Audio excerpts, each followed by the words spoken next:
lietuviai kaip po mėgsta ir naminį vyną, ir naminį alų, neapsiriboja ties tuo, neskaitant, kad šalta ar karšta.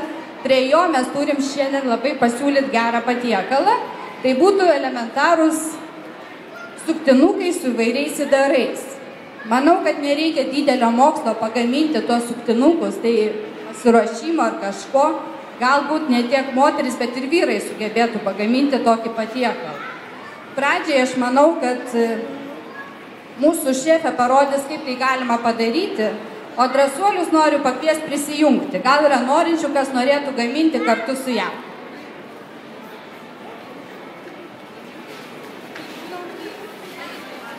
Nėra drąsuolių? Prašom, drąsiau.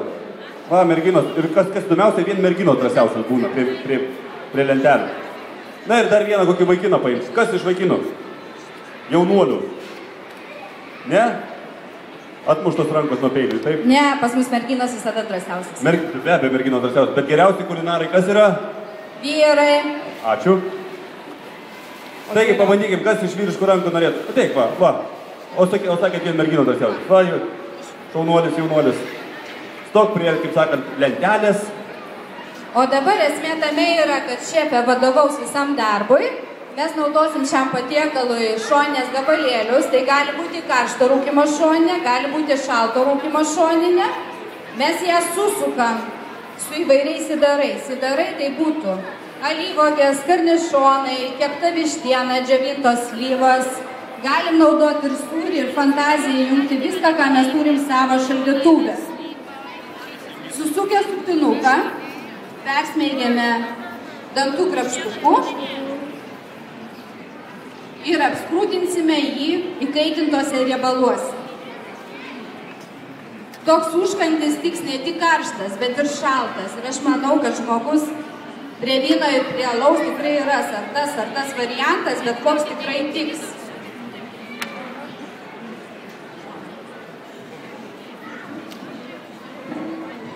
Aš įsivaizduoju, šitie suktinukai idealiausiai išeina po kokių gerų švenčių. Kai daug lieka maisto, nedideliais kiekiais, tai viskas susukė mėsą, va, tai gaunasi suktinukas.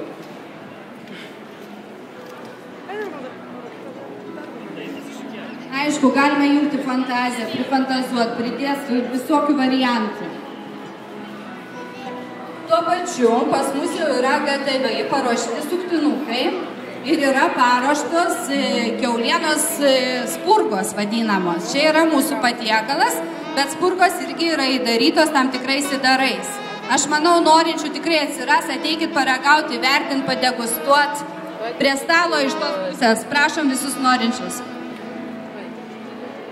Va čia suprantu tikrai lietuvišką virtuvę. Kol vieni daro, kiti jau valgo. Viskas teisingai. Labai tinka padažai prie šių patiekalų. Tai būtų vyno padažas ir būtų karnišonų padažas. Taip pat prie degustacijos stalo prieinant galima pradegustuoti. Pasiruoštos padažus labai yra elementoriška. Paragaukit, įvertinkit. Jeigu bus norinčių, galbūt išduosim paslapčių. Na, nesakysim, kiek kainuos paslapties išdavimas. Bet šiandien, manau, tikrai nieko nekainuos, nes yra tokia diena.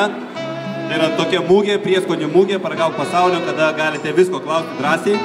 Gal ne viską 100% pasakys, bet tikrai pasakys daugiau, nei kiekvieną dieną galėtų atsakyti.